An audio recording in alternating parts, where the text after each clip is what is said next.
On a assisté à un très bon match de la part des deux équipes, parce que Bastia, même s'il y a eu quelques cafouillages et quelques situations pour Bastia, nous a opposé une solide confrontation. Il a fallu être très vigilant, très costaud. On a fini très très fatigué parce que les débats étaient sur un rythme assez élevé. Et c'est vrai que c'est un très bon résultat pour nous. Et en plus, je pense avec la manière et l'état d'esprit. Et vraiment, c'était un bon match. Alors, la surprise du chef ce soir, c'était la titularisation de votre fils Grégoire. Oui, mais bon, il fait partie des jeunes. Et bon, j'ai lancé pas mal de jeunes depuis mon arrivée. Et il fait partie de ces jeunes qui ont quelque chose et qui méritaient de débuter, tout simplement. Qu'est-ce que vous avez pensé de sa prestation? Il a été solide. Je n'ai pas trop l'habitude de parler des joueurs, des prestations. Mais bon, c'est vrai qu'il a fait un bon match comme ses partenaires et il a été très solide, intéressant et pour le peu qu'il joue à ce poste, c'était très très bien. Peut-être parce que c'est vrai que lancer un jeune à Furiani, c'est jamais, comment dire, a priori évident. Ouais. Oui, c'est vrai, mais bon, je dirais quand on fait une première, ça peut se passer bien, moins bien, mais il faut un jour débuter. Voilà, donc. Et encore une fois, ça ne me dérange pas de le faire avec des jeunes joueurs, même si c'est un petit peu un cas particulier. Mais pour moi, c'est un joueur ce soir avant tout parce que je réagis de façon professionnelle. Concernant Palin, c'était l'écho. Oui, on a eu des désagréments de dernière minute, que ce soit avec Palin qui s'est levé et puis qui se déboîtait l'épaule en se levant. Donc, qui n'a pas pu nous accompagner, et puis également Traoré qui a une blessure au mollet. Et même si on a espéré, là aussi, il nous fera des défauts. C'est vrai on a beaucoup de pépins musculaires en ce moment ou des pépins physiques. C'est d'autant plus, je dirais, superbe dans ces conditions. De faire un tel match avec un tel état d'esprit et de prendre 3 points. Donc c'est vrai que là on tire sur les organismes parce qu'on sollicite beaucoup nos joueurs, d'autres sont blessés. Donc il faut faire vraiment attention.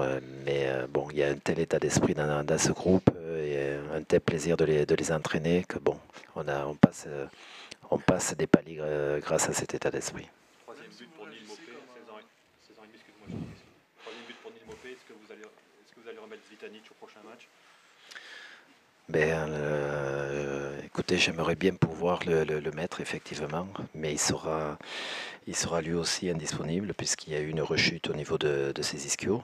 Donc il fait partie de cette maintenant longue liste de blessés que nous avons et c'est pour ça que bon, ça me satisfait bien sûr d'avoir fait que mon équipe ait pu faire une telle prestation ce soir, encore une fois devant un adversaire de qualité, très valeureux, très généreux. Mais bon, derrière, les enchaînements de matchs seront problématiques, mais chaque chose en son temps. On va savourer déjà ce soir. Et puis on fera le bilan et les comptes sur qui on peut compter dans la semaine. Réagissez toujours comme un professionnel. Attendez, il voulait. Même si vous réagissez comme un professionnel, etc., est-ce qu'il y a quand même une fierté de voir d'avoir lancé un jeune et qui plus est votre fils? Où est la fierté du père et du coach là-dedans? Pour ceux qui me connaissent, j'aime pas trop mélanger les genres. Donc pour moi, c'est toujours une attitude professionnelle. Simplement, s'il a été lancé, c'est que je pensais qu'il méritait d'être lancé. Et bien sûr que c'est pas évident, mais je fais abstraction de ce contexte parce que et j'essaie de rester le plus objectif possible par rapport à ce que je vois aux entraînements, tout simplement. Donc, je serai toujours habité par une attitude professionnelle par rapport à mon métier. C'est vrai qu'on n'a pas la sensation de s'être lâché comme on aurait dû le faire. Alors, les explications, il faudra qu'on en parle entre nous. Est-ce que c'est le retour à Fourian? Est-ce que c'est la qualité de l'équipe de Nice? Mais il y a une frustration. Il y a une frustration parce que j'ai la sensation qu'il nous a manqué de l'agressivité mentale. D'un point de vue défensif, d'un point de vue offensif aussi, où ce qu'on fait, il n'y a pas assez de simplicité. Voilà, il est très important que très rapidement on arrive à retrouver le goût de l'effort collectif, le goût du sacrifice. C'est la sensation que j'ai à chaud après ce match. C'est difficile à analyser très précisément parce que déjà Nice est une très bonne équipe. Ils ont très bien débuté le match, techniquement, tactiquement, en conservant le ballon. Ça nous a gênés. Après, sur la première mi-temps, je trouve que le bloc était trop distendu. En deuxième mi-temps, ça a été un peu mieux, mais voilà, on n'a jamais pu répéter des situations de danger par des courses, par des prises de risque, par de la simplicité. Voilà, c'est regrettable. Dans l'engagement aussi, on a senti une équipe niçoise au-dessus de cette équipe bastiaise, pas forcément physiquement mieux, mais c'est ça qui était. Ouais, mais après, à la longue, je pense, et là, il faut qu'on ait une discussion avec les joueurs aussi, mais on est très. Les équipes qui jouent contre nous sont beaucoup moins sanctionnées et je pense que les joueurs sont dans une retenue par rapport à ça aussi. C'est-à-dire que c'est encore vrai ce soir, notamment sur la première mi-temps où il y a beaucoup de fautes contre nous non sanctionnées ou sanctionnées mais pas sanctionnées par des cartons. Que Pecinovic arrive à la mi-temps sans un avertissement, c'est assez incroyable et je pense que ça influe. Voilà, Florian Thauvin a pris beaucoup de coups en début de match. Voilà. Devant l'assistant, jamais sanctionné. Voilà, on a quand même un peu la sensation qu'il y a quelques a priori. Le but est hors jeu, visiblement. Ça fait beaucoup, quoi. Ça fait beaucoup sur une succession de matchs. Donc, il y a c'est un élément-là. Et il y a le deuxième, c'est un élément voilà, que les joueurs vivent match après match. Et je pense qu'il y a une retenue aussi par rapport à ça. La peur de la sanction et un sentiment d'injustice. Ce soir, un sentiment d'injustice. Pas que sur ce match-là, mais sur la répétition des matchs. Ça, c'est un élément qui est complètement aussi peut-être lié à ce manque d'agressivité, quoi. Et après le match de ce soir, y a-t-il quand même une forme d'inquiétude par rapport à tous les éléments que vous venez de citer?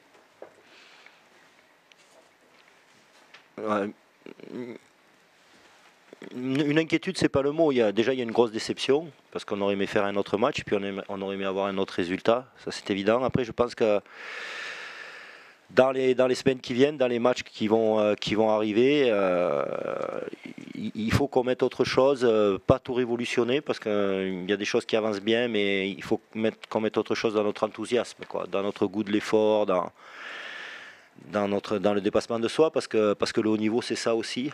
C'est pas simplement jouer pour jouer, c'est aussi se dépasser, tout simplement.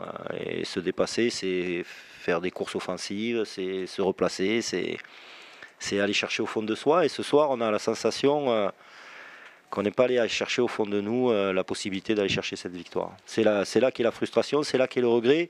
Et je pense que c'est là que dans les jours à venir et les semaines à venir, on va beaucoup axer notre travail. Donc c'est la combativité qui, selon vous, va être la clé du maintien. Oui, ça c'est un point commun pour toutes les équipes qui veulent se sauver. Ça suffit pas, je pense qu'on a des atouts dans notre jeu par rapport à ce qui s'est passé les dernières semaines, mais ça doit être un élément important et je pense que cet élément important, cette combativité-là, et encore une fois, pas que défensivement, il faut qu'on aille la chercher très vite parce que notre bilan des derniers matchs n'est pas bon, on prend moins de buts mais on marque très peu, on se crée moins d'occasions. Voilà, ces éléments-là sont liés, je pense que... voilà, c'est ce que j'ai dit aux joueurs à l'issue du match. On manque d'agressivité mentale. Les deux mots sont importants et ils sont liés. Et il faut qu'on aille le chercher à l'entraînement et sur les prochains matchs qui viennent. Et pour vous, cela explique un peu les ratés qu'on a pu voir dans l'animation du jeu?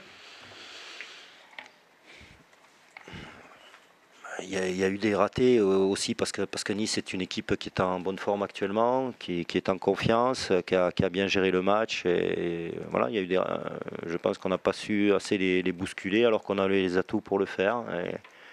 Mais il nous a manqué certaines choses qu'on doit aller trouver très très vite. Ce manque d'agressivité, c'est parce que les joueurs se sentent peut-être pas en danger, comme il y a pas mal de place. Ouais, je pense qu'il y a de ça. On était 14e avant la journée, on est le promu le mieux classé. Notre jeu sur les dernières semaines semblait nous laisser entrevoir de bonnes choses pour les matchs à venir. Voilà, et on verra il y a des victoires qui sont dangereuses, il y a des défaites utiles. J'espère que celle-là en sera une pour qu'il y ait vraiment une réaction dans ce point de vue-là, dans l'engagement, dans la volonté de faire des efforts et de se dépasser. Je crois que c'est vraiment la leçon à retenir de ce match. Et le gros résultat de 3 va-t-il avoir une utilité justement dans la préparation du match à venir? Le gros résultat de 3, ils ont fait match nul. C'est ça? Je crois. Ah bon, parce que gros résultat, je croyais qu'ils avaient gagné 3-0 à l'extérieur. Non, ils ont fait match nul. Ouais. Ouais, non, mais après, c'est pas lié à ce qu'ont fait les équipes ce soir, c'est par rapport à nous. Je crois que la clé, elle est en nous, j'ai envie de dire, quoi. Et encore une fois, il faut faire attention dans ces genres de matchs-là. Évidemment, c'est une énorme déception. Il y avait beaucoup d'attentes sur ce match. Je pense que c'est un élément aussi qui a été un élément peut-être inhibiteur pour les joueurs. Parce que par rapport aux 3 mois qu'on vient de vivre, ce retour à Fourian, attendu par tout le monde, peut-être c'est un élément aussi, mais ce n'est qu'une observation, ça ne peut pas être une excuse et on ne peut pas se cacher derrière ça. Il est évident qu'à la fois sur ce match-là, mais aussi sur certains précédemment, il faut qu'il y ait des choses qui évoluent dans notre goût de l'effort, encore une fois, c'est ça, et l'envie de se dépasser. Coach, dans la communication, depuis le début de saison, on parle souvent vous parlez souvent de ce championnat, ces 2 championnats, ouais. Et les 12 premières équipes et les 8 dernières. Finalement, on le sait, il n'y a eu qu'une victoire face à Bordeaux dans le top 12. Est-ce qu'il n'y a pas un complexe maintenant, justement, face à ces 12 équipes, on va dire, au-dessus de nous? Non, je ne crois pas ça. Au complexe, non, je ne crois pas. Je pense que je suis convaincu qu'on battra des équipes du top 12 d'ici la fin de la saison. On a progressé. Non, je pense que ce soir, l'explication, elle n'est pas là. Je pense qu'il n'y a pas de complexe. Par contre, il y a une différence entre ces équipes-là et les équipes de notre niveau. Voilà, c'est ce qui fait qu'on peut-être on ne gagne pas ces matchs. Et il y a une différence de qualité, de maturité, de talent parfois. Voilà, il y a certaines différences. Mais moi, j'ai la sensation qu'on se rapproche et qu'on pourra dépasser ces équipes sur certains matchs si on met d'autres choses en place mentalement. J'insiste beaucoup là-dessus. Mais il me semble que c'est vraiment la clé qu'on doit ouvrir, la porte qu'on doit ouvrir dans les matchs à venir.